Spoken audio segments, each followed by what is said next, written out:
મતદાન માટેની જરૂરી સામગ્રીનું વિતરણ શરૂ કરી દેવામાં આવ્યું.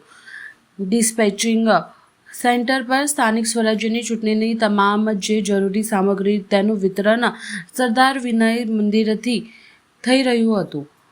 ખૂબ જ સારી રીતે આ પ્રક્રિયા થઈ રહી હતી. ઈવીએમ મશીન ડિસ્પેચિંગ કરવામાં આવી રહ્યા હતા. ચૂંટણી ગણના કર્મચારીને અધિકારીઓ સામગ્રી અને મશીન આપી રહ્યા હતા.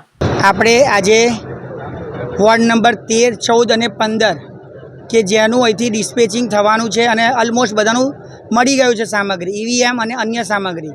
વોર્ડ નંબર 13નું જલારામ સ્કૂલમાંથી અને 14-15નું સરદાર વિનય મંદિર ખાતે રૂમમાંથી સરસ રીતે અન્ય સામગ્રી અને ઈવીએમ તમે સેન્ટર પાછળ જોઈ શકો છો, ત્યાંથી ડિસ્પેચિંગ થઈ ગયું છે. તમામ મિત્રોએ પોતાના બૂથના ઈવીએમ અને અન્ય સામગ્રી લઈ લીધી છે અને સુંદર મજાનું અહીંયા જમવાનું આયોજન છે. જમી અને હવે પોતાના ઝોનલ સાથે સરકારી વાહનમાં પોતાના બૂથ ઉપર જશે. કેટલા ઈવીએમઓ આજે જશે? વોર્ડ નંબર 13માં 49, 14માં 56 અને 15માં 57 બૂથ છે. અને આ કાલની પ્રક્રિયા કઈ રીતે રહેશે અને કેવી રીતે આગળ? કાલની સમગ્ર પ્રક્રિયા જે વૈધાનિક રીતે પ્રોસિડ્યુર છે એ તમામને સમજાવી છે.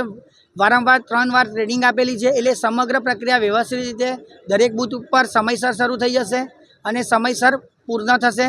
અને મતદાન પૂર્ણ થયા બાદ તમામ મિત્રો જે રીતે આપણે સરકારી વાહનોમાં ગયા છે એ જ રીતે પાછા સરકારી વાહનોમાં આવશે.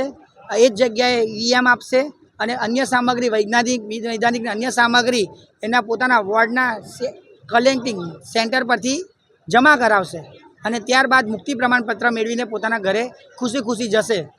અમારા આરો શહેરનું ખૂબ જ સુંદર માર્ગદર્શન અને ખૂબ જ સરસ રીતે આયોજન એ તમે સફળતા જોઈ શકો છો.